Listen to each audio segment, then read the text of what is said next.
waxaa badanaa ku yaala magaalada Muqdisho goobo loo dalxiiso aad u qurux badan maanta waxaan u soconaa goobaha magaalada Muqdisho meesha ugu qurxoon waa xeebta Jasiiro ama Baydhaxan hadda ayaan baska raaci rabnaa waxa aan ku sugnahay degmada Hodan khaasatan Albaraka Ceyni Shamsi horteeda hadda ayaan magaalada ka bixinaa waxaan rajaynayaa inaad nala socotaan warbixin qurux badan ayaa idinka soo wadnaa Dadikaba adumba igu dhega nuglayo adiso dhaweeyo dhawqi horeen qabay waxa tahay dhaqtaraadii mudda iga dhayayso wadi dhiirgelisay dhawqi horeen qabay waxa tahay dhaqtaraadii mudda iga dhayayso wadi dhiirgelisay ayaan baski ka soo dagnay waxaan joognaa nimo waxir kadib waxaan daadeynaa Jasiiro ama xeebta Baydhaxan igu dhega nuglayo adiso dhaweeyo dadikaba adumba igu dhega nuglayo adiso dhaweeyo dhawqi horeen qabay waxa tahay dhaqtaraadii mudda iga dhayayso wadi dhiirgelisay dhawqi horeen qabay waxa tahay dhaqtaraadii mudda iga dhayayso wadi dhiirgelisay haddii aad dhaqaaqdo inaad dhoofta jeceshahay haddii aad dhaqaaqdo inaad dhoofta jeceshahay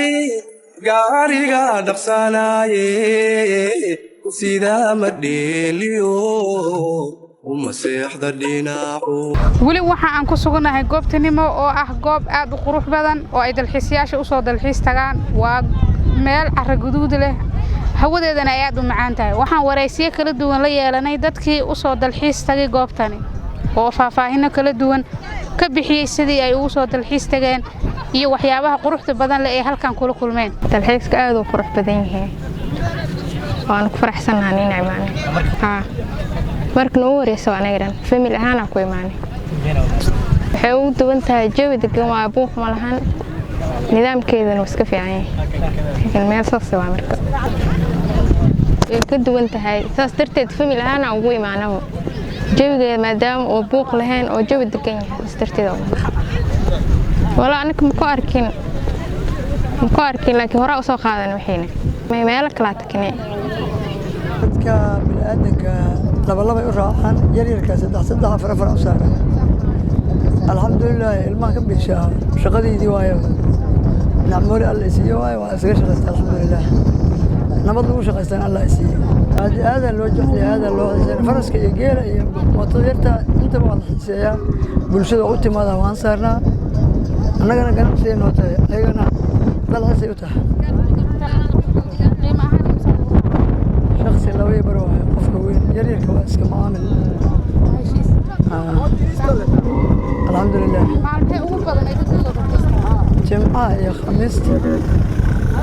inta kaleeto waa iska gaban wax yar laakiin yoomiye waa waxba imaanaya shaqada yoomiye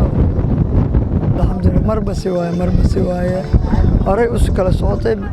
qarxisaba markuu baliida markuu dhacay waxa ka dambeeyay dadka sidii hore ma u xiiseynin uu ka buqay marka alxamdulillah nabad lagu dalxiisay Allah nasiib inaad dhoofta jeceshahay haddii aad dhaqaaqdo inaad dhoofta jeceshahay gaariga dhaqsanaaye sidaa ma dheeliyo haata la gaaray habeen saxasaxo qabow iyo neecaw ay naftaadu u bogaysa ayaa dareemaysaa dadkuna waa kuwa ku jira jawi farxadeed oo caweynaya waxayna shiteen dab ama qaaci iyo sidoo kale sabeecado oo heesaha ayay ku luuqeynayeen iyaga oo marba hoobal ku tuuranaya